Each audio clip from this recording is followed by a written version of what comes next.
Welcome back, NoDQ Galaxy, to a brand new edition of the NoDQ Review number 230. And I am Virtue, being joined by this week's elite panel of NoDQ. Aaron Rift, as always. Big G, happy to be here. And I'm afraid we're never going to see the Jeff Jarrett photo again unless you, the NoDQ Galaxy, in the super chat a few bucks to make Aaron have to show it. So just saying. Of course, Walter Cruz and Jeff Meacham are also both here, and I want to get out of here by 9 o'clock. So, boy, I think I might have to step up the moderation game tonight. Walter Cruz, you're back this week. What's going on? Nothing much. Glad to be back. I don't know about your 9 o'clock deadline with Jeff and I. All right, Jeff, what's going on? We're going to keep the show rolling. Jeff, what's up? No, go ahead, Walter. We'll try. But, yeah, I'm just looking forward to it. And, yeah, you can skip right to Jeff now. Jeff, what's up? 6 days, man, before Mania. I am so ready for this week. I'm a little under the weather. I had to call out from work today because I had a little stomach bug, and they frown upon that at the Mouse. So I'm here. It's ready to go. Hey, we're going to get started pretty quickly here. Yes. Got some big topics to cover heading into WrestleMania weekend. Big G, what's up? You happy? I'm happy to be here as always. You know, I had a 10-hour work shift today, so I'm glad to be here with you guys talking some wrestling. Man, right? I saw John Wick 4 in the theater today, and that was almost a 3-hour movie. Jesus. Yeah, I'm getting ready to watch that. Because it's a lot of action, it didn't drag. Like, you know what I mean? It for a 3-hour movie, it seemed like it was pretty well paced. All right, well, Big G, stay tuned. We'll be asking your opinion on some of these topics very shortly. Aaron Rift, what's up? You got the busy 11 straight days going, right? Yeah. Tonight's the first night of 11 straight days of streaming. Plus, I'll be streaming twice on Saturday with NXT and WrestleMania Night 1. Jeff Meacham has a lot going on as well, so make sure you guys follow him at jeffmeachamnetwork.com and check out his content. They're doing watch-alongs. Poor Noah Foster. He is going to be know what? He is a superstar. He went through that show last night and did karaoke with us, and he doesn't like singing. He's not a fan, and he got us so – yes, I agree with JJ. Thank you very much, brother. He was the star of the show last night, except for, what I had to get super chatted to do, because that'll live in infamy forever, and we'll talk about that, I'm sure, later once Big G sees it and goes on social and talks about it. Whew. Long night last night, and I'm still exhausted, but I am so looking forward. Like I said, Aaron's got, 13 straight days, you said, Aaron? Well, 11 streams. 12 streams. My only day I don't have anything now is tomorrow, and it's because I'm going to be out on the road tomorrow making a delivery. But other than that, I am on every day this week, sometimes twice. So I feel the pain you feel every year during WrestleMania week, brother.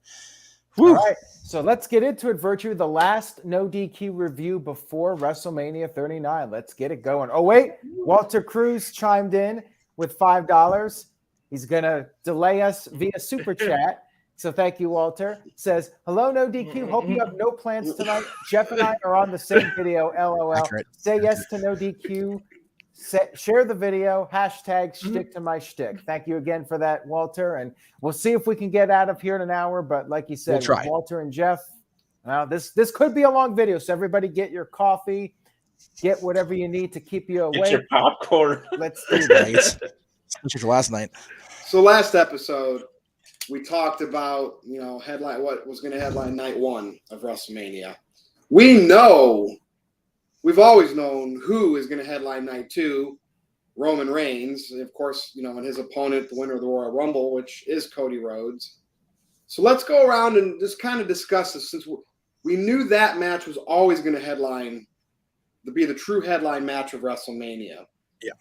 But of all the opponents, whether it's somebody with the company now, part-timer, we talked about The Rock. That never happened. Who is Cody the right fit here? Or could the main event in Hollywood, Roman Reigns versus whoever, could it have been bigger than Cody Rhodes? Now, as a consolation prize of not getting The Rock, I said I would settle into the Cody Rhodes being the challenger because he was in AEW not too long ago. And there's this battle with AEW fans and WWE fans. And to see Cody come full circle, come back to WWE and headline against Roman Reigns, it is kind of bittersweet. Like, you know what I mean? So I've kind of settled for it, but indulge me. Maybe the NoDQ Galaxy will mention some names. I know Tito will. Big G, I'm going to start with you here. Could we have had Roman versus somebody else other than Cody? Let me ask you this: who else is there besides Cody? If there was a list put out somewhere on social media, all the opponents that Roman Reigns has beaten over the past, what is it now, 2.5 years or something like that, you know? Cody is the only person that I think is well deserved. He's pushed his way through the indies, through AEW. He's back in WWE now. You know, he wrestled Seth with a torn pec, had his injury, came back. Yeah, he ran the Royal Rumble. And then you got the people out there.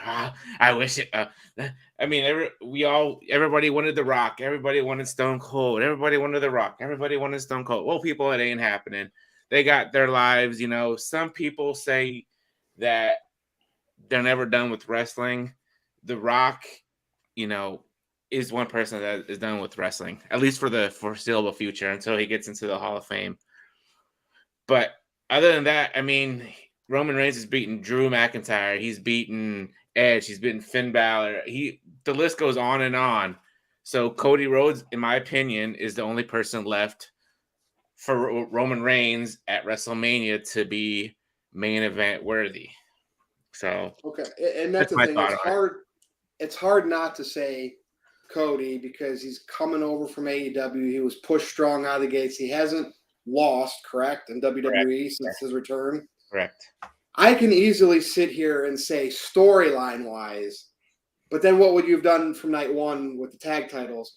They could have stretched the Sami Zayn thing out. And to me, because that was blood. Cody came in because he won the Royal Rumble. He got put into this because of being the winner of the Royal Rumble. Imagine if they had bloodline members in the Royal Rumble. Right. The drama we could have had in that match. Right. Don't get me wrong. Trying to protect it for Roman, and Sammy just inadvertently nudges Jay over at the end and wins it, or something like that. I felt like I'm not saying Sammy's a main eventer, Big G. Yeah. Don't get me wrong. I mean, if Sami Zayn were, you know, not in this whole feud with Jimmy and Jay right now, I could have seen Sami Zayn in the main event at WrestleMania too. So I want to throw Sami Zayn's name out there. You know, I'm not I'm discrediting Cody Rhodes at all because he's the guy Tony Khan couldn't keep, and now he's headlining WrestleMania against Roman Reigns. Like, there's part of that tickles me. You know what I mean? Because I know people, the AEW diehards will go.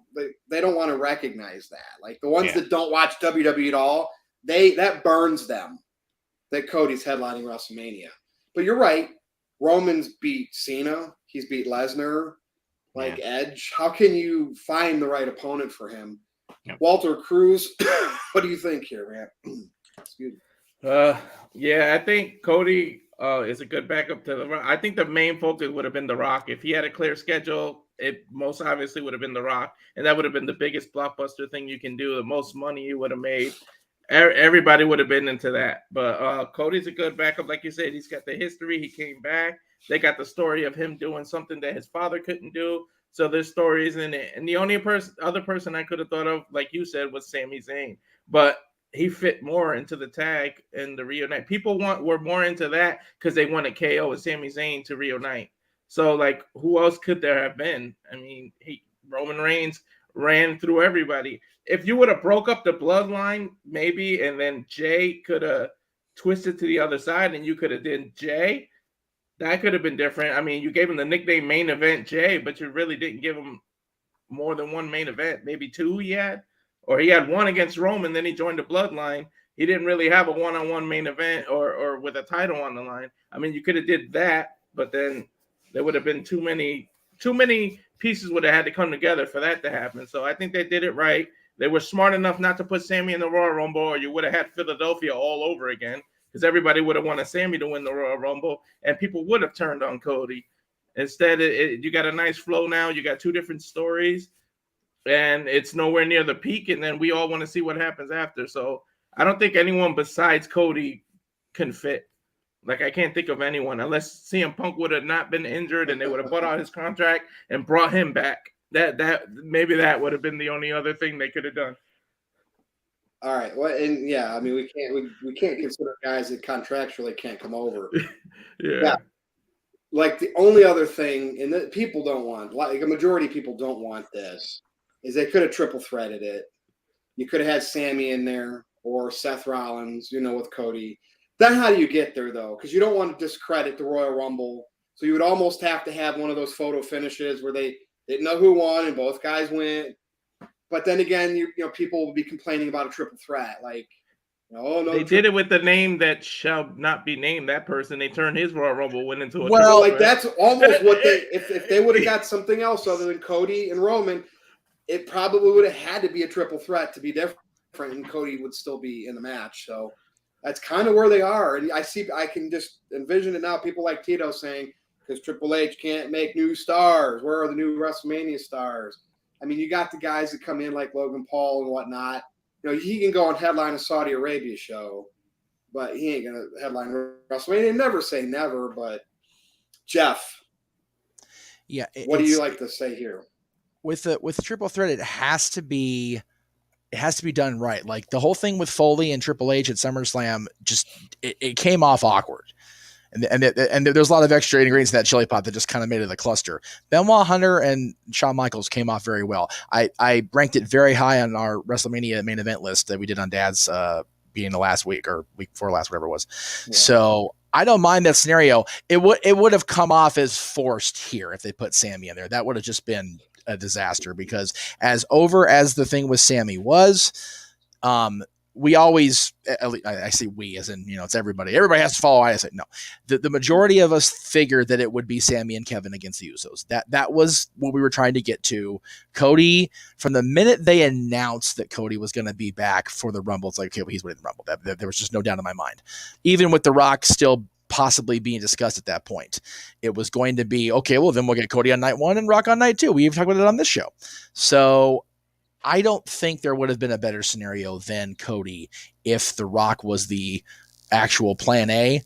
This is a hell of a plan B they're going with. I mean, again, we're talking triple threats, really the only spice they could have added to make a different main event other than what we're getting. But then something else would have been sacrificed. Like you said, if you put Sami Zayn in the main event, what would have been sacrificed? The tag title match in that story. So it's almost like they had, if they didn't get The Rock, they had no choice. And hey, Cody's that guy that came over from the competitor. Yeah. Again, right? He was there before, Stardust thing, went on his own, built back up, came back when Vince was still in charge of creative, but still getting that push, even with Triple H there. And heck, he could be the champion. I love the way they did 1 week's time here.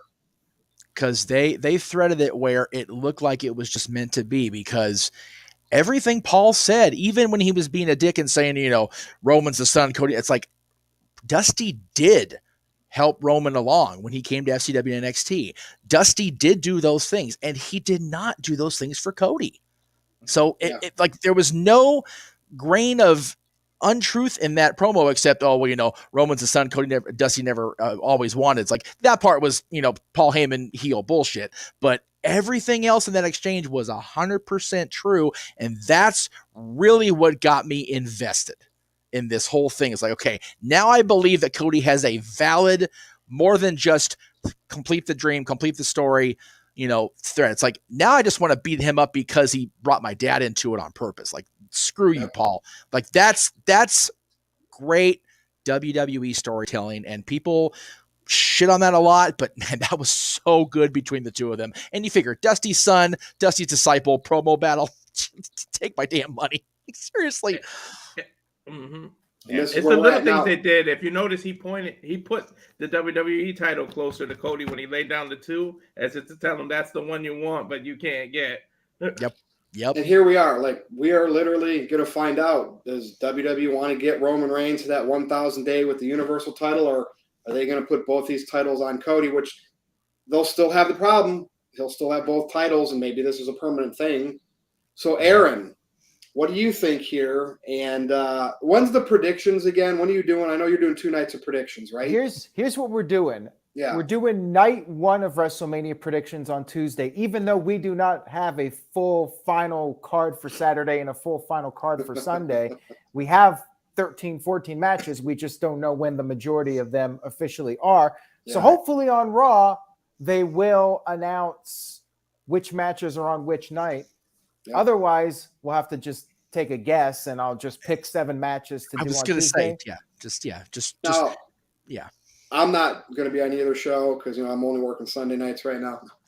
But obviously, we know I'm picking Roman Reigns to retain over Cody. And that chase for Cody, I don't know if some of you are familiar with the John Wick movies, but that dude takes a punishment. But he's like the baby face that keeps chasing and chase. Cody Rhodes needs to be treated like John Wick has been. And I'm not going to spoil the 4th movie for you. That, to me, that's the babyface chase, and eventually you can get that crown. But Aaron, thoughts here? I mean, it's Cody and Roman, and I think we've all agreed we didn't get The Rock. We weren't getting anything else. Absolutely. Not much to add that hasn't already been said. I think Roman Reigns versus The Rock was the biggest possible match that WWE could have done.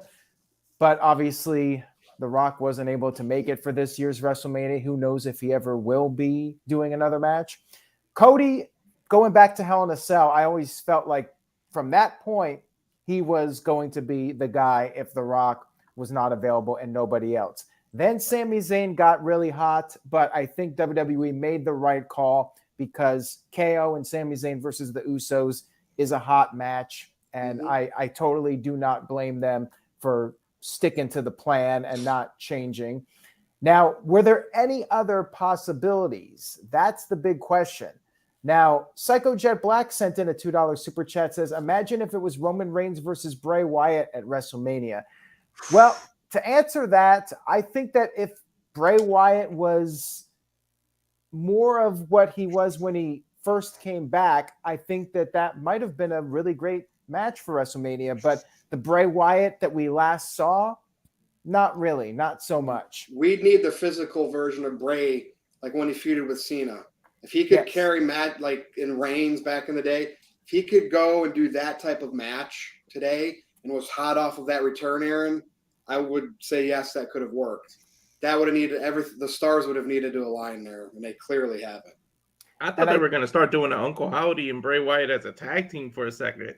That's what I thought they were going before the whole Bobby Lashley. I'm okay with Wyatt. Doesn't have to be a title guy, right? He doesn't have to be a title guy. He can be a mid-card, upper mid-card guy.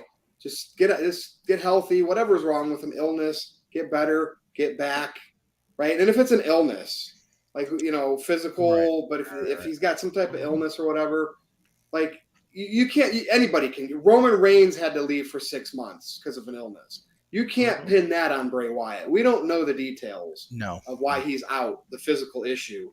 So cut the guy some slack. We'll see what happens. Everybody's human. And there's a point and a counterpoint to that comment about being Bray Wyatt. The point is Bray Wyatt's WrestleMania title matches are what they are. But the counterpoint is people forget how the Universal Championship reign started for Roman Reigns over The Fiend. Yeah. So there's that again. JJ talks about all the time. Long-term storytelling. People forget that, but it's like, yeah, you cost me my my moment after he was champion for a week after SummerSlam before Payback, maybe 2. Yeah, it was like shit. Okay, well that's that. And again, the Fiend gets buried, off he goes again. So that would be a good thread to go down. But the execution of Bray's championship matches at WrestleMania has just been so just. That it's like no, stay away, please. So back to you, Aaron. All right. Dr. Dakota Scorpio sent in a $5.50 super chat. And by the way, I do want to address Tito's comment from earlier. But this super chat says, I think the Bloodline should open and close night 2, make it all about the Bloodline building up to the main event. Well, Jeff, you're applauding that. I disagree with that. And I'll tell you this. I think that it's better for the Usos versus KO and Sami Zayn on night one if Sami Zayn and KO are winning the titles. Right. If for some reason they're booking the Usos to win, then maybe you could argue that. But I think that Sami Zayn and Kevin Owens win night one, and then you have 24 hours for people to debate and just let it sink in that the Bloodline's in trouble. They lost the tag team we titles. talked about that last week. Yeah, we did. Yeah, so okay. So do you have the Rumble winner open night 2 then? That way you have them in a featured match. You've got Rhea to start and Cody to finish. Sure, let's do that. Okay. That's fair.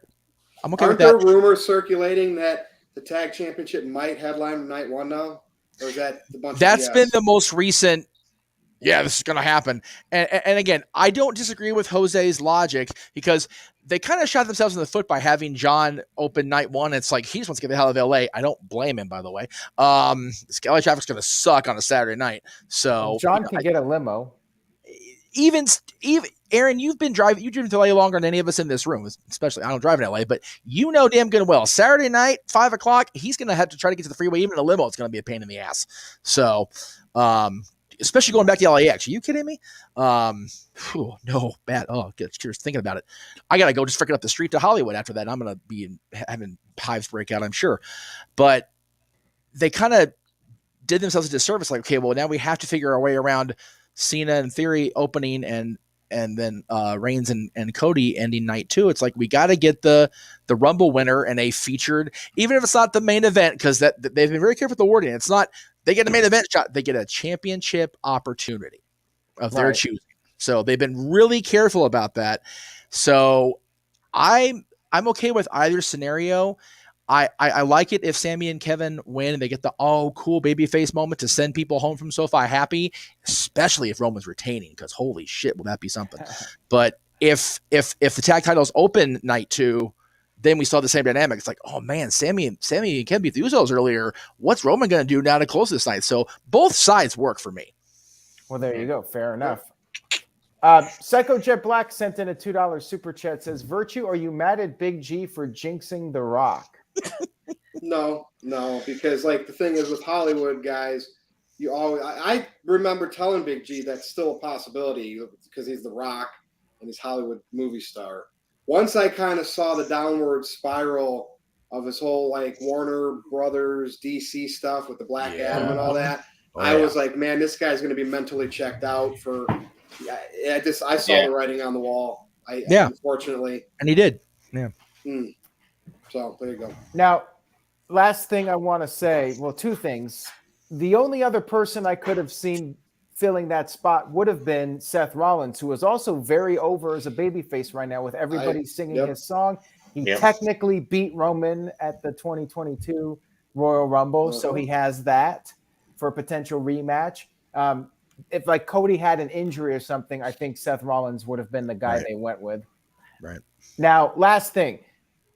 Mr. Tito thinks that the crowd's going to turn on Cody. I highly doubt it. No way. No way. Mr. Tito's smoking something. And look, Cody's song is getting over like Seth is. I'm going to put the pressure on that on Roman Reigns. If he's the WrestleMania main event veteran, great heel right now. People love booing him, but now he gets that respect, the smart fans respect.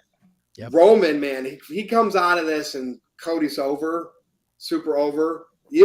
I won't even care if Roman loses the title, puts Cody over. I can do hell yeah, Roman Reigns, you are a legend. You just put Cody over on the big stage and that fans are eating it up. There's a lot of pressure on Reigns for this. Oh, there is. Big time. But we'll see what happens. Anyways, Virtue, I'm caught up. So okay. This is what we didn't get to see at main. It's not going to show because of the green screen. Yeah, I got a picture of Roman Reigns punching Black Adam. Yeah, dude. We are going to see, and again, maybe Rock and Reigns next year at Philadelphia, but we have to see how far this bloodline thing goes. But we're going to do our little AEW discussion here. And I didn't pick anything particular to talk about. Sometimes I'll just say, let's talk about AEW in general from whatever's happened in the past week. We'll go around the horn. And we did get the dream match. And just like I said, there would be weird, crazy, high-flying, that type of style that those fans eat up was going to happen, and it did. And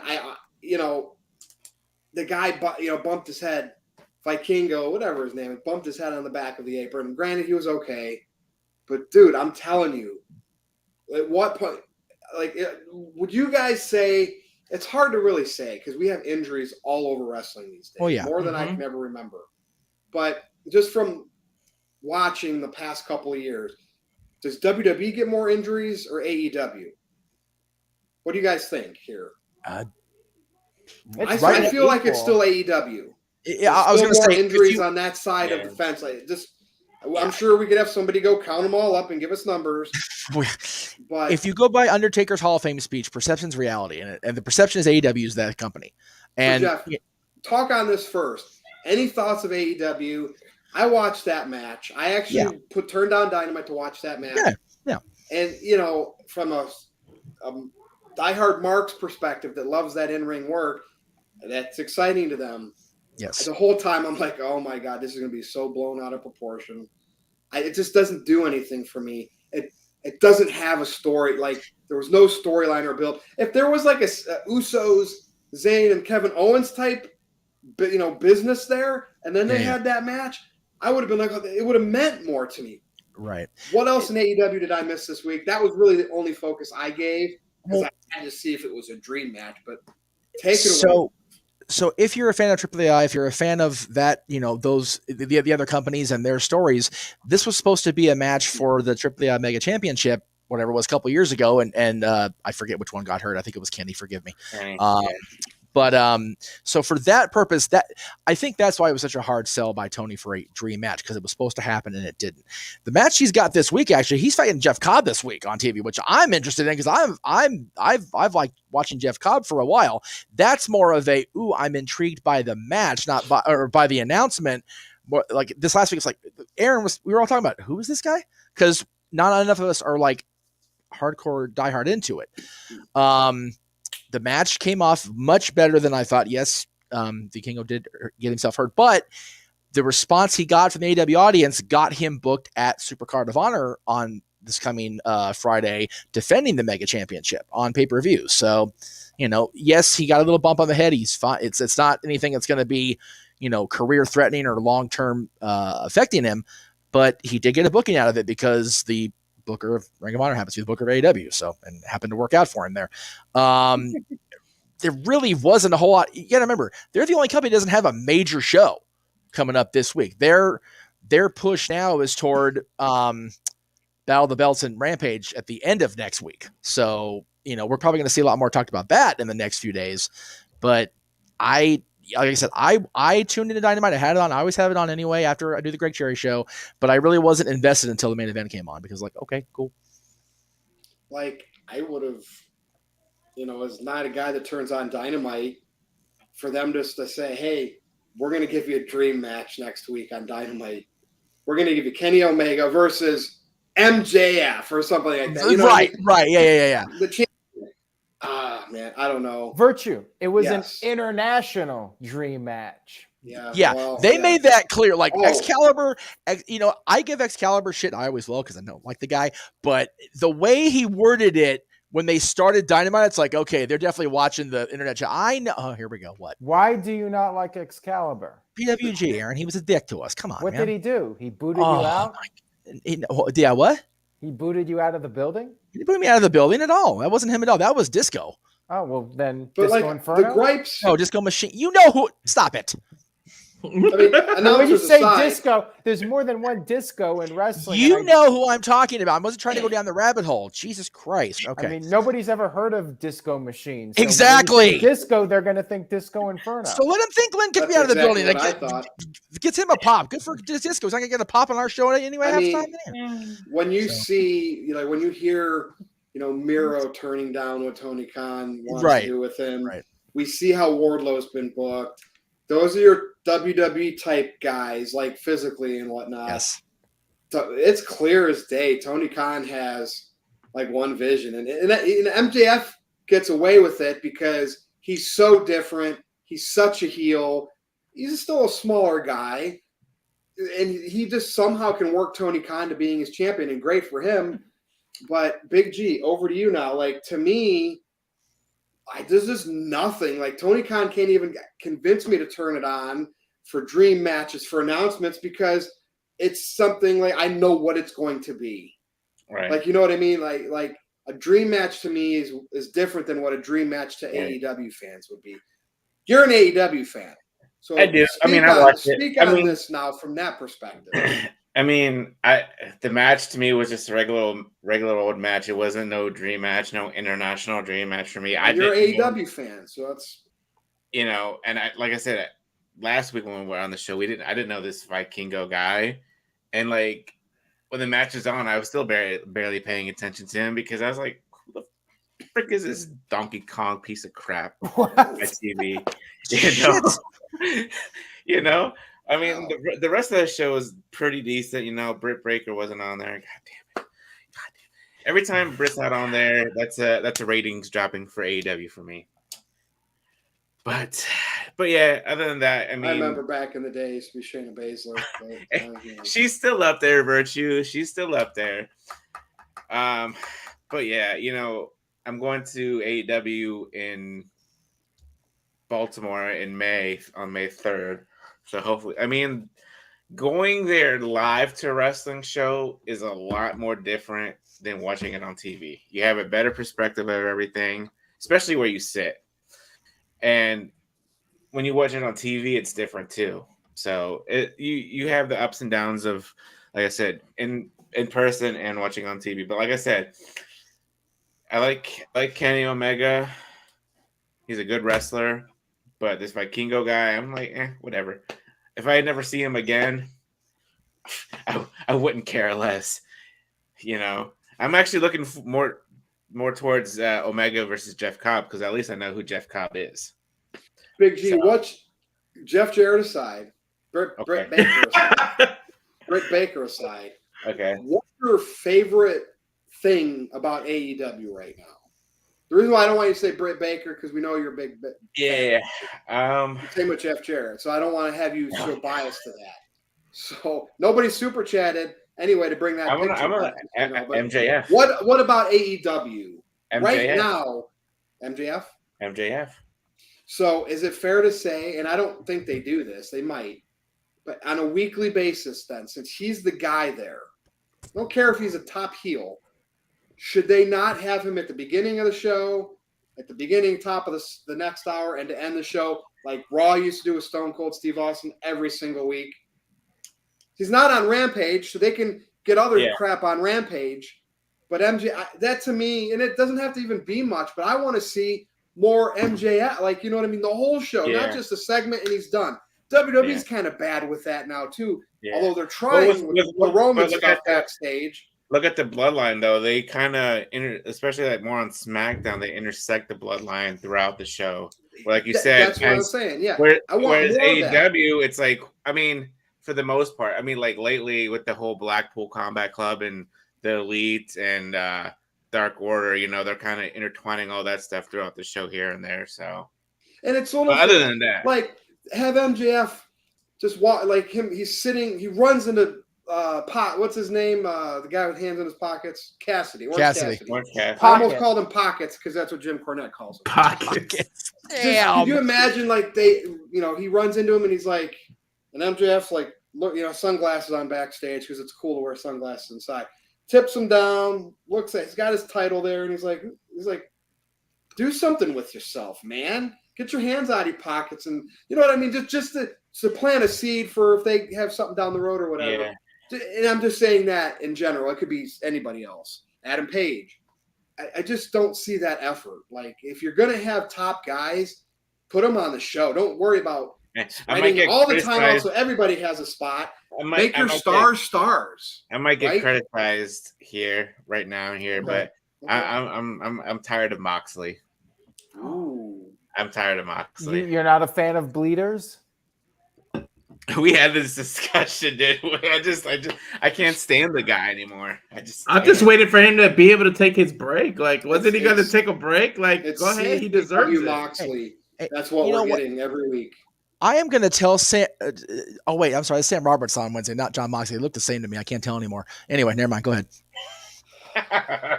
Big G, anything else you No, want to I'm say? good. I'm Walter's waiting to talk here. Walter, I'm going to pass it over to you. I don't know. Tony Khan is the king of overhyping and underdelivering. I can tell you that much.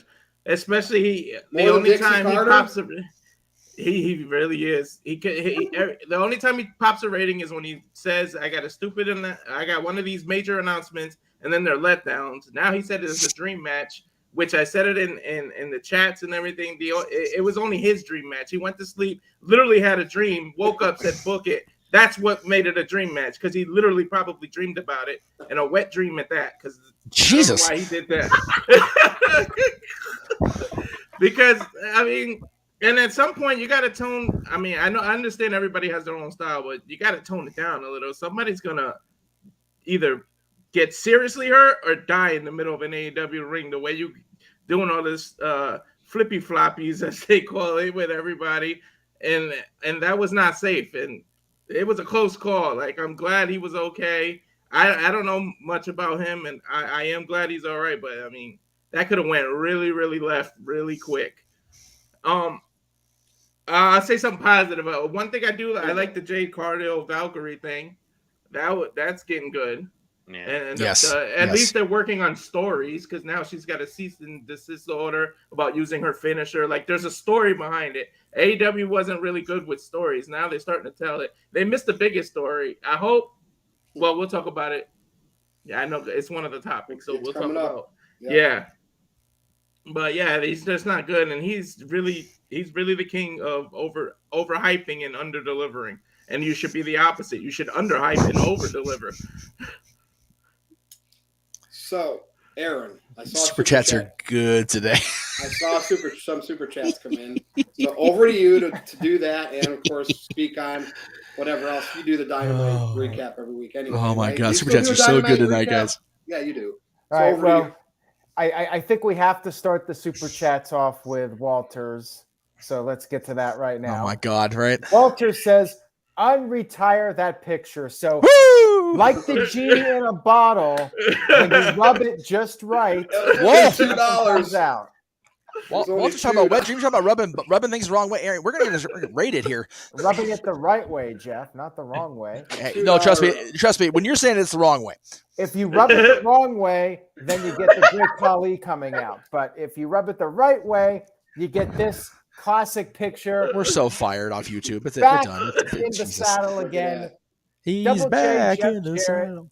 making his AEW debut. Big G in absolute awe of this classic moment, a 5-star moment in wrestling history. Okay, so that's better than the crying guy with CM Punk.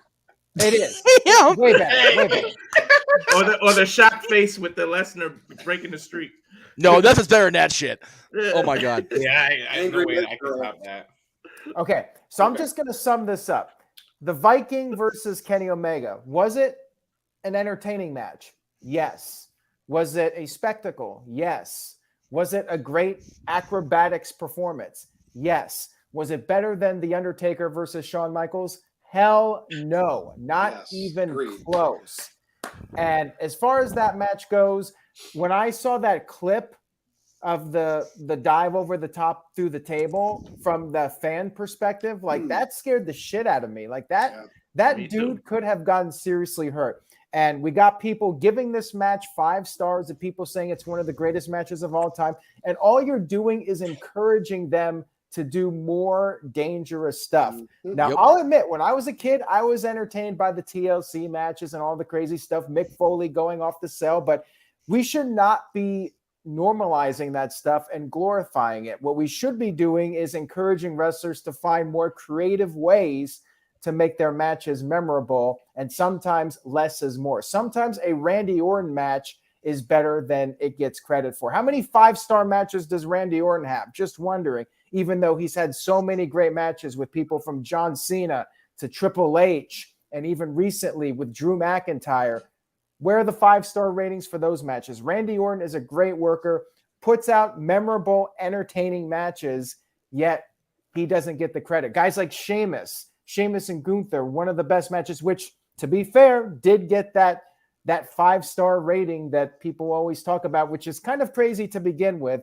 But guys like Sheamus and Randy Orton should be getting more recognition for being great wrestlers. And think about this. Kurt Angle never had a 5-star match. And all these great matches he had, from Brock Lesnar to Chris Benoit. Shawn Michaels. Great wrestling matches. Shawn Michaels. I was there at WrestleMania. Just an excellent wrestling match.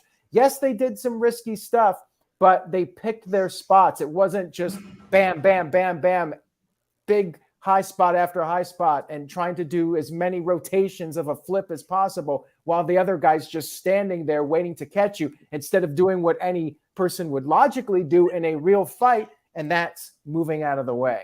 So yes, that is not a 5-star match in my opinion. If the wrestler has to stand there as the other guy's trying to climb up the post and make sure he's in the right position, and you're just waiting for it to happen. You know it's coming. I mean, that's not a 5-star match. It's a 5-star acrobatics performance, but not a 5-star wrestling match. As far as the worst spot in wrestling. It's the worst spot in wrestling. The freaking wait and catch. It's so stupid. Yes, and WWE does it too. So I'm not give WWE a pass. Like I like Ricochet, but when Ricochet's on top of the cage doing that jump in War Games and everybody's down there just standing there, they stop what they're doing. Like I thought it looked cool and it was fun to watch in person, but at the same time, I'm like, why don't they just move? Why are they all just standing there? I know it's for safety, with the trash can over here. But here's the thing: if you cannot make it look realistic, then don't do it. That's where I stand on it. Like if you can pull it off so it looks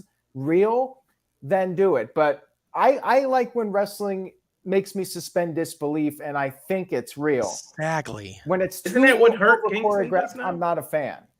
We're going to have, Aaron, next weekend, we're going to have a perfect opportunity to gauge what could really be a great match that gives something for everybody, and that's going to be that tag team championship match. Yep. Yeah, so I say somebody should tell good old DM that anytime there's a spot where somebody's standing there to catch somebody, that should be a star deducted from the match. I think that's fair. We need to start analyzing the matches and deduct points when there's a lack of creativity and when something's too over choreographed. If we're going to break down these matches and rate them and pick them apart, then we need to start doing that. We need to start deducting points and stars from matches when it looks too over choreographed. 2.75 stars. That's right. The Melted Driver, I think it's negative 5 stars now. Well, in his book, the more rotations you do with those flips and the more of them you can do in a 10-minute span, the higher stars you get, because it's all about work rate as far as he's concerned. No, Tyler, no super chats were missed. There's just so goddamn many of them, and Aaron had to go on this rant. Aaron, be patient. Start rifling off these super chats so we can get to the main event. Okay, so TJS, please tell me you're trolling here. He says, I want in on WrestleMania predictions both nights, please. So for those of you that don't know the story, which is everybody, because you're not in the private chat, we have a private chat for night 1 and night 2 of WrestleMania predictions. Guess who's in those chats? Because he's part of the panels. TJS. Yeah, I know. And guess who's already explained it to him? All of us. And this is something I do in the private NoDQ review chat. I say, claim your spot. Okay? Nobody's going to reach out to you and ask you to be on. If you're in the group, that gives you the opportunity to be on any show you want. Claim it. Every week. This is why I drink. Shit like this. All right, Aaron, next. Anyway. We're moderating now. Let's go. All right. Psycho Jet Black sent in $2. And thank you, Psycho Jet Black, for keeping us entertained tonight, as you always do. A real dream match is Kenny Omega versus Rey Mysterio. That is one. I would say that's consider one. that. Omega versus Punk. I need to see that right now. The only way it's a dream match now is if Rey Mysterio's knees can stay together for the entire match, though. That's the thing. Like, seriously. Rey Mysterio first in WWE or WCW? Absolutely. Nowadays, and Omega's beat up too. So yeah, and Ray has missed like 4 or 5 WrestleManias behind knees. Yeah, exactly. So all right. Psycho Jet Black sent in $2. Says a real dream match is Jeff Meacham versus Disco Inferno. Would you face Disco Inferno in a match for charity, Jeff? For charity, I would do it. Absolutely. All right. Well, Glenn Gilberti. That would be entertaining. You are on the spot, Glenn. Give you a chart buster. He likes to get attention at any way possible. He sure shit does. So here's your attention, Glenn. Glenn versus Jeff Meacham match for charity. You have our attention now, Glenn. Congratulations. There you go. Psycho Jet Black sent in a $2 super chat, says a nightmare match is Baron Corbin versus QT Marshall. Yeah, that's the thing about Baron Corbin. We've got all these awesome people that are going to be at Sam Roberts' podcast going on Wednesday, and then you got bum ass Corbin. It's like, why are you really? going to Sam Roberts' podcast? Because I'm not doing anything else Wednesday night. Yeah, I mean, like as soon as you said Sam, you're Roberts, better I off was watching a disinterested. QT Marshall match, Jeff. No, because I'm going to see Sean Waltman, who I haven't seen in person in a while, a longtime friend. You know that. I'm going to see Dolph Ziggler, another longtime friend. I'm going to see Medusa, who I've met once, but I have her book, so I'm going to have her sign it. And then Kathy Kelly, another acquaintance, more than a friend. And then Mike Rome, who is a decent ring announcer. And then damn, Corbin's going to be there. I need to go and give Corbin shit for turning Dylan against Kofi Kingston for his ass. And by the way, booking that match would be an insult to Baron Corbin. I'll just leave it at that. Absolutely. And Corbin's booking is not Corbin's fault. So that's why I'm going to, That would be his low point right there. Aaron, next. Okay, Hamp Connell sent in a $5 super chat with a little bit of history. Today's an anniversary, Yes. Jeff. Today in history, 2001, the final episode of Monday Nitro. Live simulcast, Shane McMahon showed up on Nitro to announce he was the new owner of WCW. Now, wait a minute, Jeff. Trivia for you. What city did this happen in? Panama City Beach, Florida for Nitro, Cleveland, Ohio for Raw. Now, I forgot what I was going to say. Keep going. I'll think about it. Go ahead. It's such a missed story. The whole. I remember now. You probably were going to talk about that. Well, no. What I was going to say, we've said for years since then, wrestling will never be as good as it was before WCW ended. This storyline right now going to WrestleMania with the Bloodline, I am changing my opinion. It's good again. I'm looking forward to WrestleMania this year. That hasn't happened in a long time. So, and you would think another company would learn from WCW mistakes instead of Tony kind of repeating them. Okay, well, it's not just Tony. Every company since then has been trying to play catch up to the WWE juggernaut. They're not going to catch them. Y'all are fighting for second place. Just acknowledge that and have at it. Sorry. You want to talk about NXT 2.0? AEW is WCW 2.0. That's fair. Ooh. Jeez. And Dr. Dakota Scorpio sent in a $2 super chat. Thank you for that. Says, I too have a major announcement. Say yes to NoDQ. Nice. We appreciate that. Much love to you, Dr. Dakota Scorpio. Yes. And Psycho Jet Black with another $2 super chat, making sure we get to the hour mark before the main event, saying a real nightmare is a Ronda Rousey rapping gimmick. Oh my God, that sounds horrible. Thank you for the mental image for the rest of the night. Might be such a train wreck. It would be entertaining, but who knows? Hey, maybe she could make it work. You never know until you try, right? Take the night train to freaking purgatory on that one. Anyway. And Psycho Jet Black sent in a $2 super chat. Says a real dream match is Aaron Rift versus Sam Roberts. You know what? I'll pitch it to Sam on Wednesday. How about that, Psycho? Okay, fine. Okay, cool. You pitch it to him. I will do that. We'll do that for charity. How about Battle of the Balds? There you go. All right, so we are caught up, Virtue. It's main event time. Okay, so as you can see by the thumbnail, we're going to talk a little bit CM Punk, social media drama. He's got to be getting close to being healthy. He's probably healthy. Could he be doing business to come back? Is he just trolling because he don't give an F? He'll say what he wants, when he wants. See, that's the part of CM Punk I respect, especially in the social media age. Any attention for wrestlers, good attention. He's not out there doing anything illegal, beating women up or whatever. So when I see Punk and doing these things, whether it's trolling or it's truthful, like some of the things he said about Jericho, putting posts up, deleting them quickly, getting the fans riled up, I don't know. It just seems so calculated to me. Walter, I really hope we do see CM Punk soon. Right? And if he is healthy, like I said, get a mediator in a damn room with anybody that had problems and say, hey, you all work for this company. You're all getting paid. We need to do business. Let's do business together. That's how the wrestling business has always worked. This would be a great week to have Punk show back up in AEW with WrestleMania week. I mean, Walter, I love Punk. I know some people don't like online drama. I feel Punk knows exactly what he's doing. And I love every second of it. What do you think here? Yeah, Punk is very calculated. He's smart.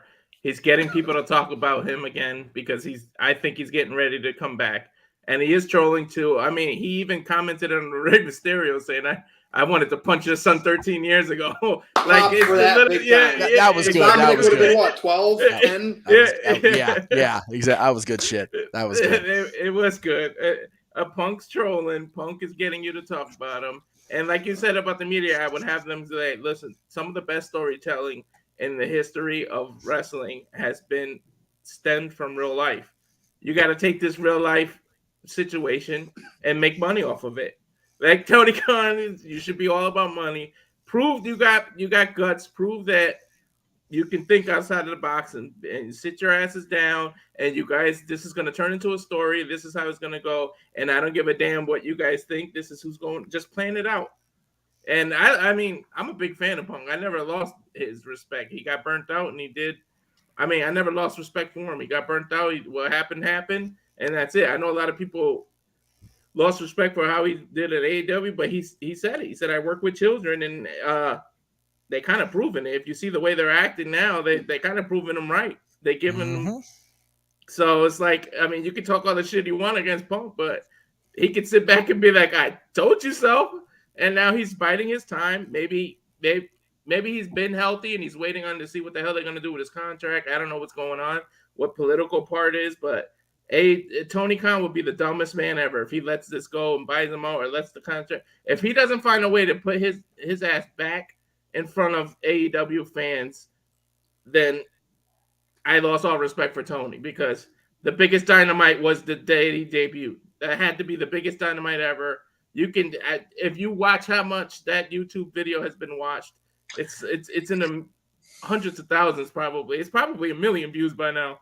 Oh yeah, like that thing has been viewed so many times. His debut, that pop was unbelievable. So Tony Khan, you better do what the hell you can to get that man in front of your cameras again. Okay. You'll be the stupidest business owner ever if you don't. So we got Walter's take on this. Big G, you were there when Punk came to AEW, right?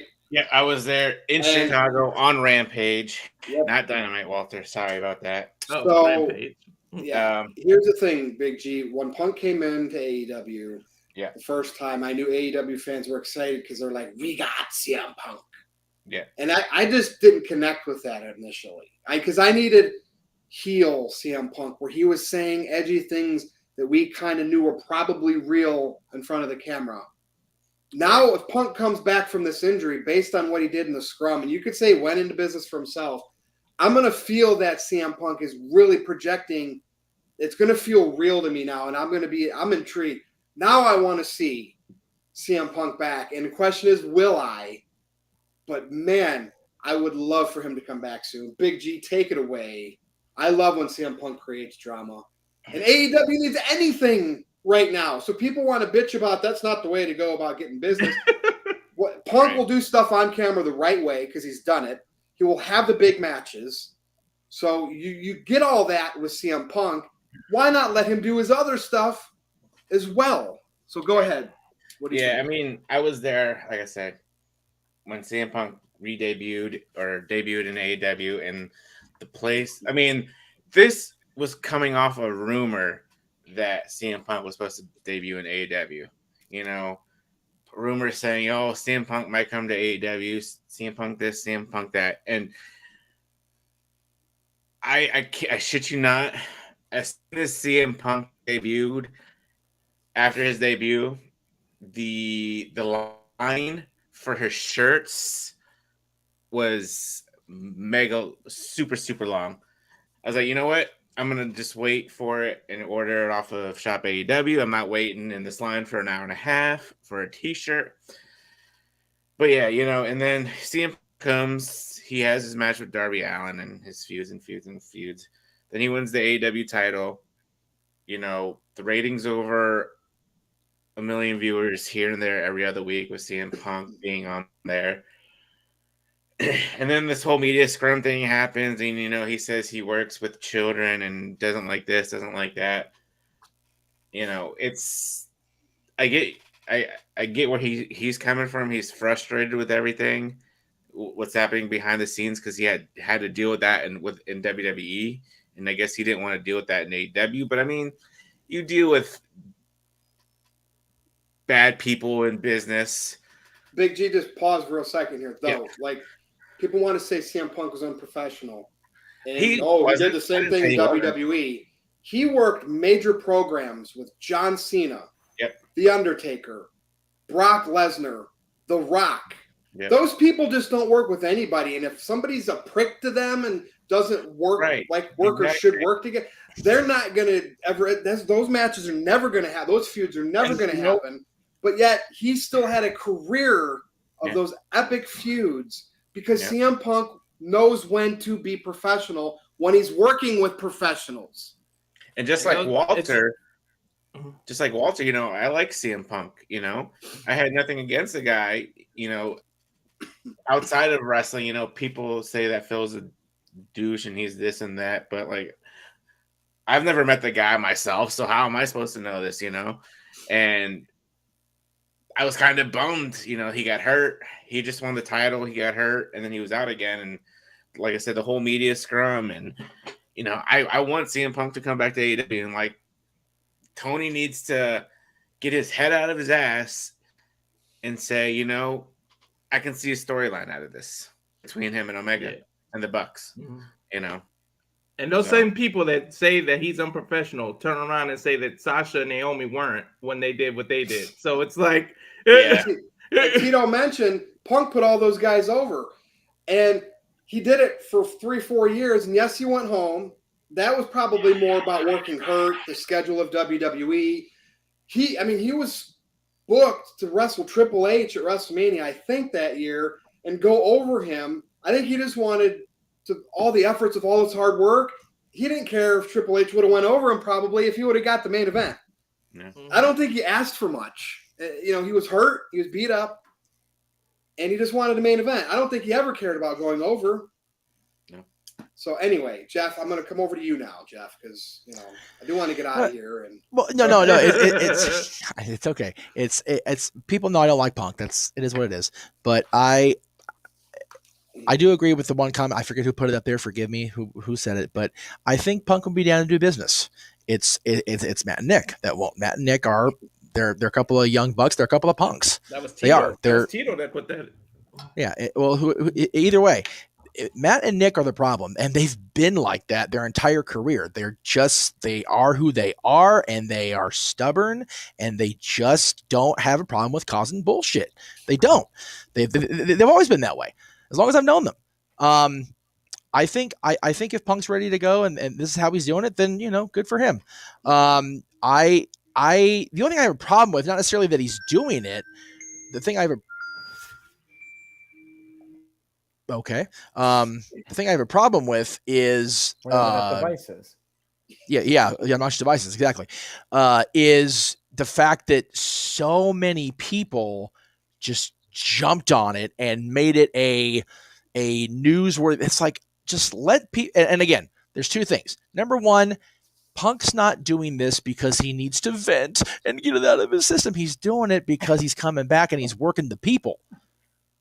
And I just find it so funny that people are like, I caught it before he deleted it. He did it on purpose, you bumbling idiots. It was by design. That's why he's doing it.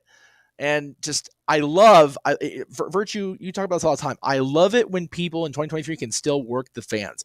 That makes me just so happy that that's still a thing in wrestling. Because in the 80s... he was hurt. He got hurt in that match. He probably knew, I'm effed. I'm going to be out a while. Yep. Let's get this done. Like, you know what I mean? You can't. Seriously. When somebody's hurt majorly, you never know what their mental state's going to be. And I give them a pass on that. I give them a pass on going off. Seriously, you can hear two things distinctly that Night Dynamite, that he did that dive and got hurt in the match later. You could hear the pain in his voice. You could also hear that hamster in his head going 90 miles an hour going, oh, here we go once I get better. Because that's the way Punk works. I don't like the guy personally, but the guy's a genius when it comes to business. You said it, Virtue. He wouldn't have got to work with people who work for WWE. He wouldn't have come back to AEW. That's where the issue is right now. That's what bugs me. Is it really an issue? They work together. You know what I mean? Those two guys know how to rile the fans up. Exactly. Those two guys are old school, especially Jericho. Jericho's been in this for over 30 years. He knows how to play that game. I guarantee nothing went out on social media over this shoot stuff from Punk on Instagram story that wasn't by design. Yeah, like none of it. And Punk doesn't drink, so he's not drunk tweeting or Instagramming exactly. like, oh shit, I better delete that. If it went up and got deleted, it went up by design. Seriously, it disappeared quickly, so people would go, oh, he didn't mean to do it. It's like, yes, he did, you boneheads. Come on. Seriously, everybody got worked, and I love that everybody in the media jumped on it. I'm not shit posting Aaron here, but it's just like, yeah, everybody, ooh. It's like, Aaron knows, because Aaron grew up in the business. He knows how the game is played. He's not stupid. He put it out there because it was something that generated discussion in the internet wrestling community. So he's got to talk about it. But Aaron was raised by Zoog's Riff. Like, oh my God, nobody was better at shit like that than Zoog's. So yeah, I love it that the as we call them smart marks or whatever, even they're like, oh, it's like, guys, come on. It's just too funny. All right.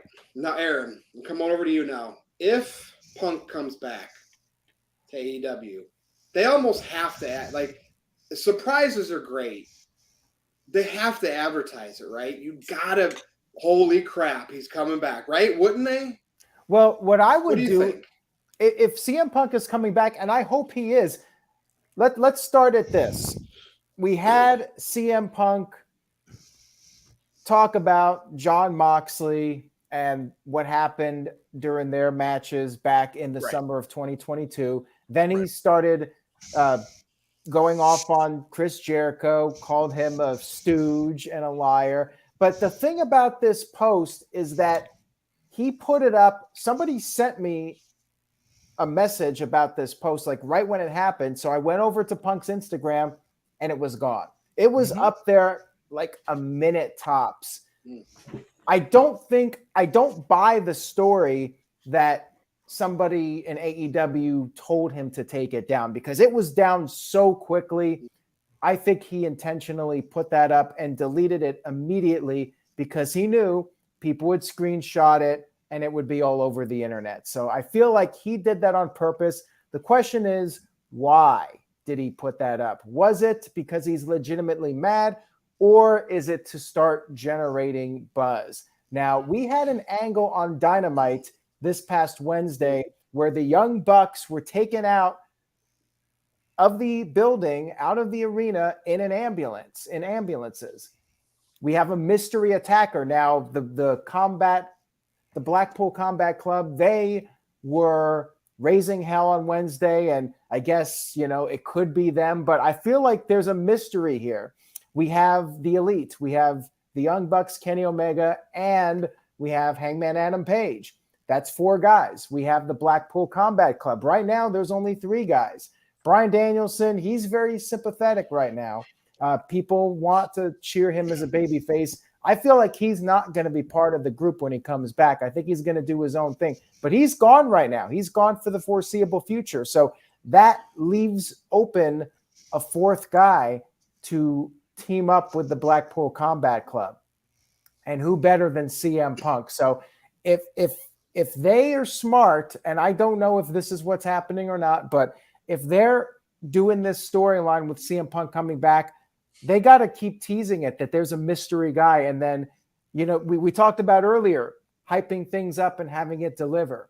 You keep hyping it up and you have CM Punk be the mystery attacker. And that's what sets up Blood and Guts. That is business. You do that match, that's going to be big business. And then you do CM Punk versus Kenny Omega. And that is potentially the biggest match that they can possibly do. Jeff? And if the Bucks do business, that'll go a long way to changing Punk's opinion about them. Yes. Regardless of how they all feel personally about each other, if the Bucks will do business and actually have the match go off the way it should go off at the pay-per-view or whatever, that'll go a long way to having Punk go, all right, you're still a bunch of children, but at least you did business today. And the post and delete about Jericho, that was a good touch because it does that about Omega and the Bucks. It becomes too obvious. Right. But if you throw Jericho's name in there, like what the hell? Yeah. So that was a good touch that it was Jericho of all people. Right. That he did that with. for whatever Well, reason. Because Jericho would understand. He's Well, of then all what you're people, gonna say- Jericho gets it. Probably talked about it, text each other like, hey, Oh, by the way. and Jericho also had been on Like, social like- media or interview the week before and was, shitting on Punk. But again, it's all done by design, kids. Yeah, I mean, you have to think that these are grown men that have been doing this for decades, that they would not have legitimate beefs. Like, No. they know how to build up a story and make money. Like, I would be very disappointed if I found out that all of this was a shoot. Now, maybe some of it is a shoot and things got a little heated and a little carried away, but I'm hopeful that if some of it was a shoot, that they will turn this into a full-blown work and make money. Look at the Montreal Screwjob. That was a real thing that happened, and they made a ton of money out of that. And Brett swore up and down for the entirety of those 13 years, I'll never turn it into a storyline. And then he came back and he hugged Shawn Michaels and he had a match with Vince over it. So bullshit, money talks, bullshit walks. Yep. They made money hand over fist. They made money. Sure as over hell they that. did. At a WrestleMania that really didn't do a whole lot of business, that match generated interest. Now, Psycho Jet Black sent in a $2 super chat. He says, a real dream match is CM Punk versus Jeff Jarrett. What about Kenny Omega versus Jeff Jarrett for a dream match? You want to talk about dream matches? That's an international dream match. Kenny Omega's from Winnipeg, Jeff Jarrett from Nashville, Tennessee. Who is having these dreams and who do I have to call to get them therapy? Like, seriously. You guys are Big hurting G, see what you created? Wow. You couldn't have been in a screenshot with any other wrestler in AEW. Had to be Jeff Jarrett, the founder. Hey, I was in the entrance for John freaking Moxley. Seriously. Freddy Krueger needs to jump in the middle of those dreams and just kill them all. We need Stop these dream to find a matches. way to get a screen cap of Aaron in the aisleway for Austin and McMahon fighting at the aisle at the pond during the Rumble. Just cuz now. Right. Like, seriously. All right, Aaron. Any other super chats? Do you still have more to speak on this? I think I've said my piece. I Okay. think that Instagram post was very interesting. The timing of it was very interesting. And I'm hoping that he'll be back and we get 4-on-4 blood and guts, Kenny Omega versus CM Punk down the line. Yep. I think that's big money, and I think that will potentially bring in some new viewers for AEW, and I think that's what we all want. We all want to be interested in AEW and want to spread the word and help build the brand. So CM Punk, whatever the issue is, if there is a real issue, work it out and let's do business. Agreed. We caught up on super chats? Yep, we're caught up. Let's go around and do our plugs. Let's see if we can get out of here. But another great show. It's always fun talking about this AEW, WWE, heading into WrestleMania. Yes, Aaron. Looks like we have a super chat from Psycho Jet Black. He Of course says, we do. a real dream is virtue hugging Roman Reigns. You would love that. You would hug him. How about hugging him? I want to do one of those like Jimmy Uso handshakes. I'd learn it and do that There with you go. Roman. I think capture that on video. That'd be That cool. would be better. That would be cool. Same difference. All right. Big G, start with your plug. Yep, and if you want to throw that lovely plug up there, yes, thanks to Mr. Meacham there. Yes, You can sir. follow me at TikTok at BigBallerG1988 and then Insta and Twitter at NoDQ_BigBallerG. So first, on the left, the two pictures, we have Hacksaw Jim Duggan, Ed Miley Grace coming to Celebfest 7 in May. That'll be the 1-year anniversary of Parker Kane Promotions. My friends have been doing amazing throughout this whole year. And then in August, we are bringing Kylan Mother Effin King to Wrestle Bash 2. So that'll be a fun time. All right. Thanks, Big G, for being on as always. Yes, there it is. We got it. Whoops, that was an accident. Yes. Mother. All right. I did Walter, not- Bullshit. thanks, Big G. All right. Walter, over to you.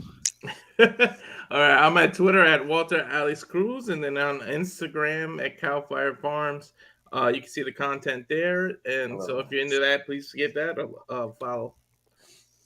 There you go. Thanks for being on as always. You know, you can always claim your spot. What Thanks I like for about having me. Walter is he does let other people have a chance. Yeah. But he'll claim it if he knows we need him. All right, Jeff Meacham, go ahead. All right, I'll try to be quick. All right, so upper left is stuff I'm hosting / directing or whatever. That's Renegades Reviews this week is wrapping up his Hall of Fame movie starring Hall of Famers week. Dory Lou Sports Bar Tuesday. the ladies of the Multiverse Media went predicting WrestleMania on Tuesday night. Dad's episode of Top 10 AEW Champions next Monday, a week from tomorrow. Greg Cherry's show will be on Wednesday, as always. I'll be at the Sam Roberts podcast during that, so we'll be on before Sam's show. So I'll be talking. I'll be at WrestleMania, night one of WrestleMania. I'll be at that during open mic night. The watch-alongs of Multiverse United, Super Card of Honor, the feedback on Hall of Fame, Stand and Deliver, and Raw After Mania. And of course, I will be at WrestleMania next weekend. I'm so happy I get to go to this. Aaron knows how much I was bummed about missing WrestleMania when it was here in 2005. It was at Staples Center, which is, one of my homes away from home. So it was really cool that they're coming back, and I fulfilled my promise to myself. Aaron, you guys were all there, the whole team. I'm sitting right here in the chair here going, next time it's in LA County, damn it, I'm going. And I get to fulfill my promise to myself, which I don't get to do very often. So I'm excited for it.